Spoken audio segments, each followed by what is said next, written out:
चलिए देखिए, हम लोग पढ़ने जा रहे हैं प्रश्नावली 8.1 का 7वां क्वेश्चन। इसमें कहा गया है कि यदि कोण ए जो है और कोण बी दोनों न्यून कोण हैं, जहां कॉस ए बराबर कॉस बी हो, तो दिखाइए कि कोण ए बराबर कोण बी है। देखिए, तो इसमें सबसे पहले हम लोग क्या किए हैं, एक त्रिभुज बना लिए हैं, समकोण त्रिभुज। इसमें ए और बी को न्यून कोण दिखा दिया गया है, तो सी समकोण हो गया है। अब ये चीज हमें दिया गया है, ठीक है ना। कॉस ए बराबर दिया गया है कॉस बी के वहां पर।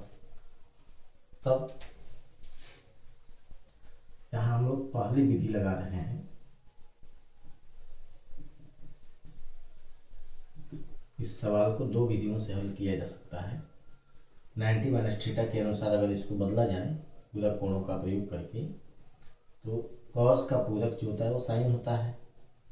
तो इसलिए कॉस ए को हम लोग साइन 90 माइनस ए लिख सकते हैं, और कॉस बी को हम लोग साइन 90 माइनस बी लिख सकते हैं। अब यहाँ ये दोनों जो है वो बराबर हो गए हैं।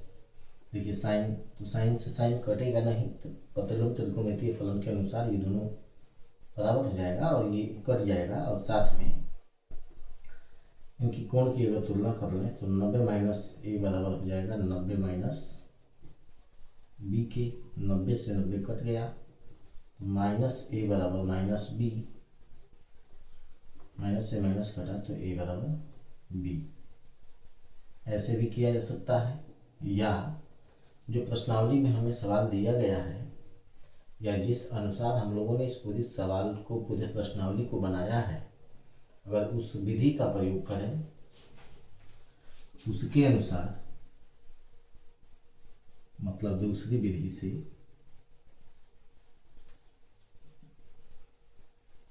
जिस विधि से इस पूरे चैप्टर को बनाना है उस विधि का प्रयोग करने जा रहे हैं।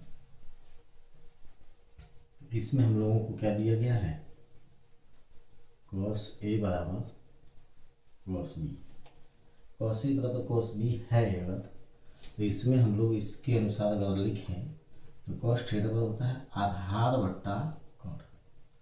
तो अगर कोण यहाँ बना हुआ है तो आधार भुजा नीचे वाली भुजा हो जाएगी। नीचे वाली भुजा का नाम क्या होगा, ए सी। कोण जो है वो ए बी होगा। इसमें कॉस बी की जगह पर यहाँ न्यून कोण बना हुआ है, तो ये वाली भुजा आधार हो जाएगी।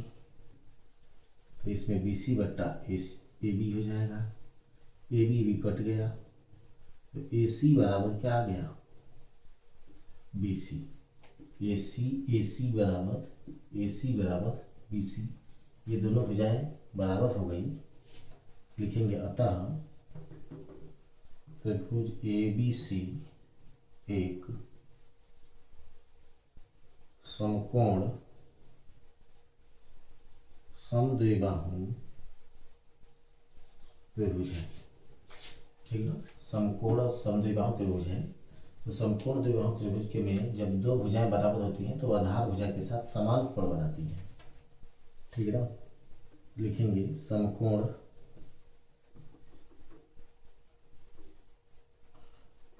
समद्विबाहु त्रिभुज के नियम के अनुसार,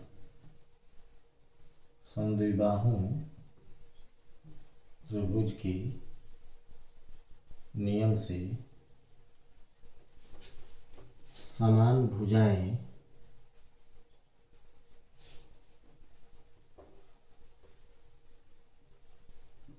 आधार भुजा के साथ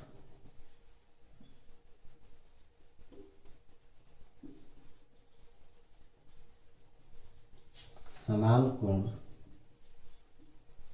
बनाती है। अतः कोण ए बराबर जो होगा वो कोण बी हो गया। दोनों कोण बराबर हो गए।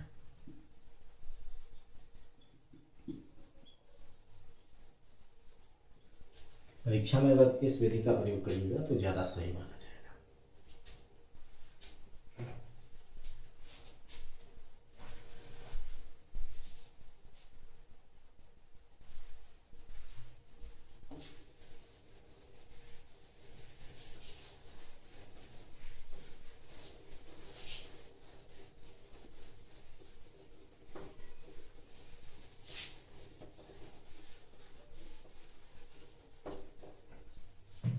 चलिए देखिए 8वां क्वेश्चन।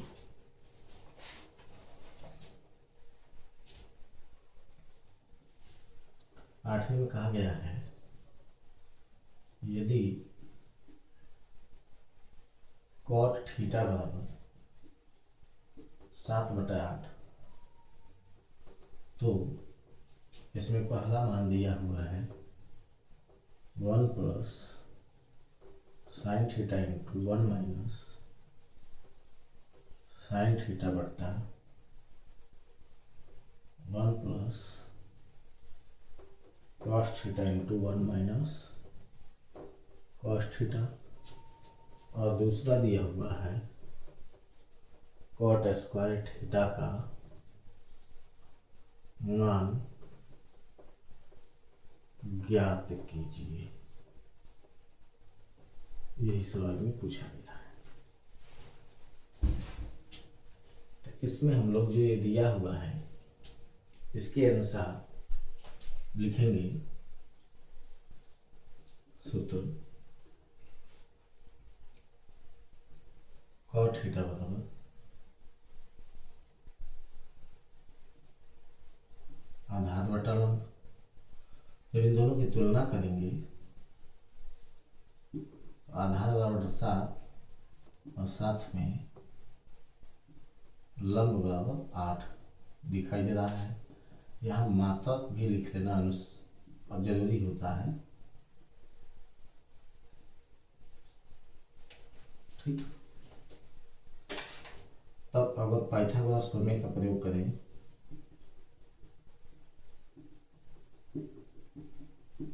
पाइथागोरस प्रमेय से कर्ण भुजा निकालनी होगी तो सीधे लिखते हैं कर्ण बराबर रूट अंडर में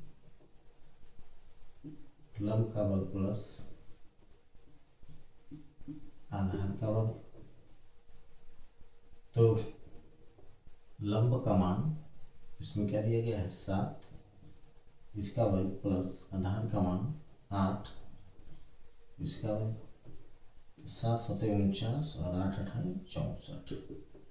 दोनों को जोड़िएगा तो 9 और 4 13, हासिल 1 बचा और साथ में यहाँ पर 6 4 10 और 1 11 रूट अंडर में 113। इसका वर्गमूल संभव नहीं है तो इसको ऐसे ही छोड़ दिया जाएगा। ठीक है, अब यहाँ से दूसरा क्वेश्चन हम लोग हल करने जा रहे हैं। इसमें हम लोग डायरेक्ट मान लिखेंगे। अब इसके अनुसार अगर देखें हम लोग मान, इसमें हम लोग साइन थीटा को क्या लिखा जाता है लंब बट्टा कर्ण। ठीक है, तो लंब का मान कितना आया था 8, कर्ण भी निकाले हैं रूट अंडर में 113। कॉस थीटा का मान लिखे तो आधार बटा कर्ण होता है, तो आधार का मान 7 है और कर्ण का मान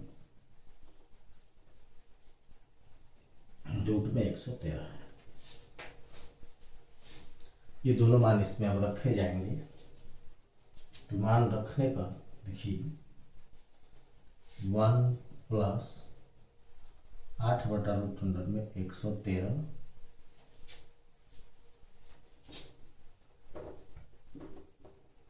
फिर 1 माइनस 8 बटा रूट अंडर में 113। साइन थीटा का मान रख लिया गया। ऐसे ही यह 1 प्लस 7 बटा रूट अंडर में 113 और 1 माइनस इससे 7 बटा रूट अंडर में 113। दोनों मान रख लिया गया। अब इन दोनों को हल करेंगे तो a plus B into A minus B के अनुसार यह A square minus B square बन जाएगा।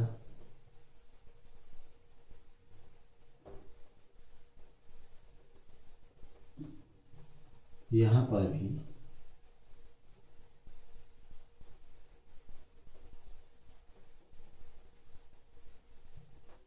वन का स्क्वायर माइनस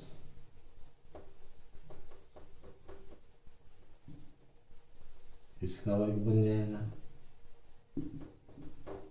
1 का स्क्वायर 1 होगा, 8 अठाई 64 हो जाएगा, और ये 113 हो गया। फिर यहाँ पर भी ये 1 हो जाएगा, और माइनस में 7 सत्ते 49 और माइनस 113 हो गया। जब इसको आगे बढ़ाया जाएगा तो 113 माइनस 64 बट्टा 113 और बट्टा फिर से 113 माइनस 49 बट्टा 113। 113 से 113 कट गया, ये घटेगा तो ऊपर बचेगा 49 और यह घटेगा तो ये 64। यही आंसर हो जाएगा। ठीक। दूसरा इसमें पूछा गया था कॉट स्क्वायर थीटा का मान। तो देखिए, चूंकि कॉट थीटा का मान यहाँ पहले से दिया गया है, तो इसी मान का हम लोग अगर स्क्वायर कर लें तो 7 बट्टा 8 का स्क्वायर अगर कर लें तो ये 49 बटा 64 ऐसे ही मिल जाएगा।